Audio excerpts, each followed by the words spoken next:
Magandang araw mga kaibigan. Bigyan natin ng reaction opinion itong mga napaka-importanting pahayag ni Presiding Officer Senator Escudero sa impeachment trial ni Vicky Sara kahapon.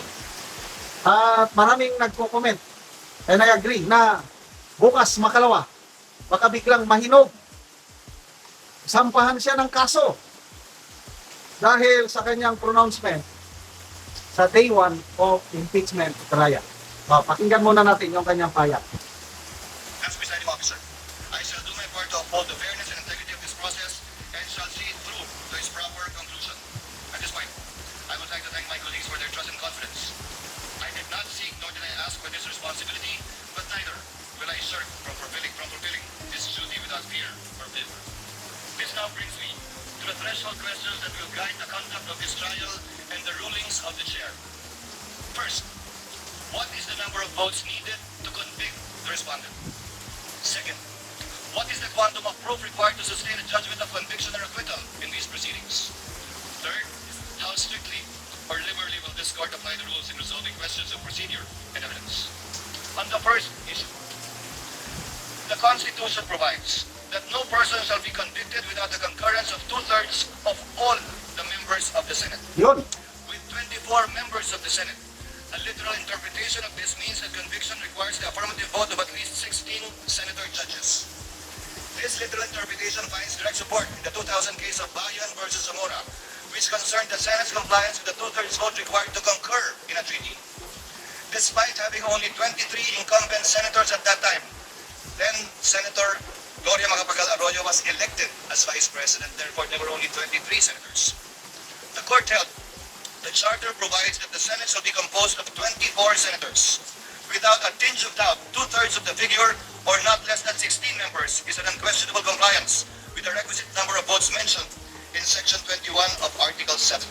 It behooves therefore all of us to observe the same fidelity with the Constitution in this trial, which affects not only the mere ratification of a treaty, but more so affects the substantial rights of the respondent, as well as the sovereign will of the people as expressed in the overwhelming mandate given to her. This is the prevailing law today. Whether or not we abide by it. Yeah, we abide by For it. this last there are two questions that will Yan. guide the conduct of this trial and the rule. Sabi niya, we should abide by it. Yung 16, balikan natin ha. Is an unquestionable compliance with the requisite number of votes mentioned in Section 21 of Article 7. It behooves therefore all of us to observe the same fidelity with the Constitution in this trial, which affects not only the mere ratification of a treaty, but more so affects the substantial rights of the respondent, as well as the sovereign will of the people as expressed in the overwhelming mandate given to her. This is the prevailing law today. Whether or not we abide by it. We should abide by it. Sundin natin yung sinasabi ng konstitusyon na ang conviction vote should be 16. Very clear. Ang tanong, coordinated ba ito sa, alam nyo na, yung powers that be? Alam ba ng powers that be na yon ang sasabihin ng presiding officer? Baka nabigla sila eh. Malala nyo, nung bago lang na-elect si Senator Gatchalian as Senate President, nag-post siya sa kanyang official Facebook page nang sabi niya, nakalagay sa Constitution, ang conviction vote should be 16. Nilagay niya yan. Wala pang ilang oras lang. Bigla niyang dinilit. Oh. Anong dahilan? Bakit dinilit kaagad ni Senate President Gatchalian yung kanyang post na tama naman dahil naaayon yun sa Constitution? Dinilit without any explanation. On his own will lang ba ang pag-delete niya o may nag-utos sa kanyang, hoy, ano yung pinagsasabi mo dyan? Tanggalin mo yan. Hindi pwede yan. Yes po. O, tinanggal niya.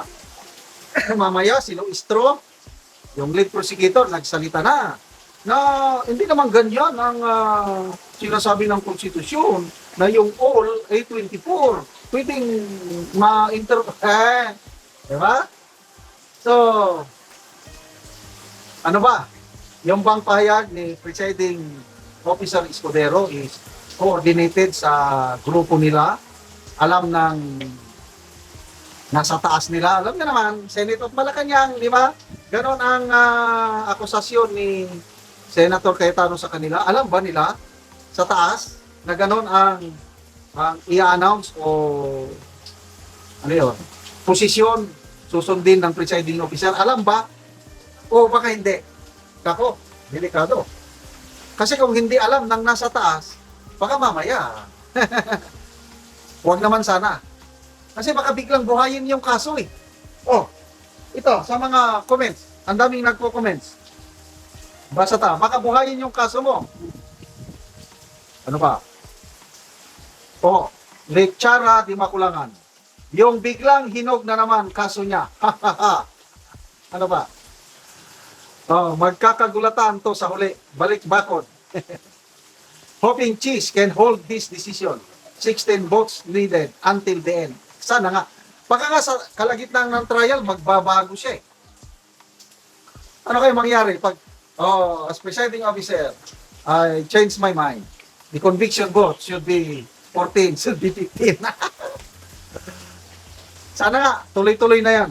Ano ba? Ito pala ang plano, ipadala si Cheese para maging presiding officer. Kunwari, lipat bakod, yun pala nasa plano. What a plot twist. Sana nga.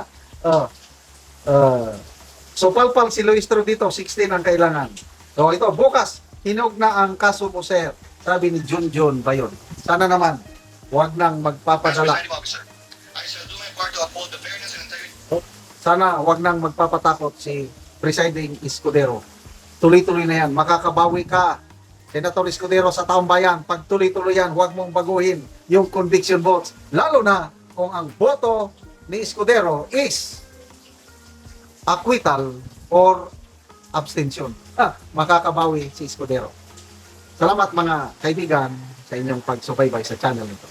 Nakakatulong kayo na malaki sa tribong Talatino dahil ang income natin sa channel nito is pantulong po sa tribo.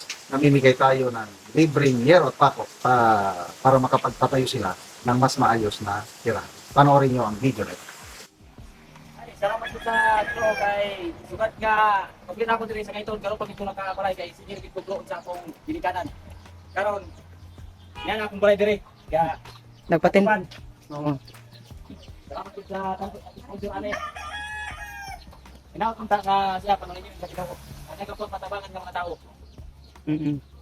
So pila na day ka tuig ya nga nagluon ka sa imong mama nga kay balay?